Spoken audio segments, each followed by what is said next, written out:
من موین یکیمون سفر ولادیمیر کنستانتینویچ موین یکیمی سربازی سردار شعبه نقلیه حبیبو اشتراک داشتم همونجا طرف افغانستان پیشنهاد کردن که اون چیزی که شما گفتید هر یک دولت برای منفعت‌های داخلی خودش و برای منفعت‌های دولت خودش حرکت میکنن که بسیار باشه. لیکن ما پیشنهادی ما همونجا قبول شد. ما پیشنهاد کردیم جمهوری اسلامی افغانستان با که اگر راه از کلیف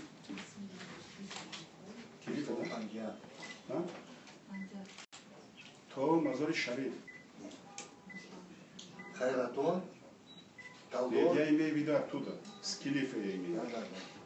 خیر راه که ما انتخاب کردیم 200 چند کیلومتر میشه قریب. تا باید می‌بینید بشکن وضع چی ها؟ موسیقی خسرو. همونجا در دور حکومت شوروی پانتون موس بود برای جمهوری اسلامی افغانستان این طرف و این طرف بودن. در همون ناحیه شهر توس یک نفتی باز هم ساخته بودن هم سلیب داشته هم نلیب این برای تامینات جنوب جمهوری تاجیکستان و قسمت شمال افغانستان بسیار جای ویای همونجا چی بگم موافق پیشنهاد ما این است که منافع جمهوری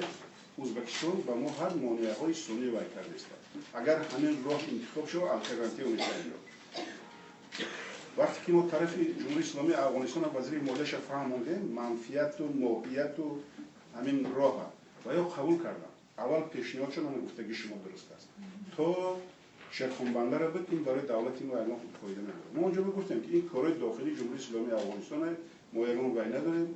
برای چه قرار میشه این کارش ما نه که برای ترانزیت داخل جمهوری افغانستان قد گذره بود جمهوری افغانستان درآمدش صاف گیره این وریانت پیشنهاد کردن و برای هم شما خوب است هم برای ما باید راهی آلترناتیو میشه که دیگه در بلاکت اقتصادی نمیمونه دیگه که جمهوری اسلامی افغانستان ایران درآمد ایلاوگی بگیره یک سال با حاضر حجم بارکشی جمهوری تاجیکستان زیاده از 5 میلیون تن است 5 میلیون تن 200 کیلومتر به اگر وای کنیم زیاده از 200 میلیون دلار همین کیفیت پسرین قدی درآمد میگیره میگم درآمد گیره کجا راه میسازی ساختن گیره و بعد پیشنهاد من وقتی خریطه نشون دادم همون طرف افغانو کنستانتینویچ наверное полчаса больше дали совещались между собой ним ساعت بین خودشون با پشتو گپ زدن ما خیلی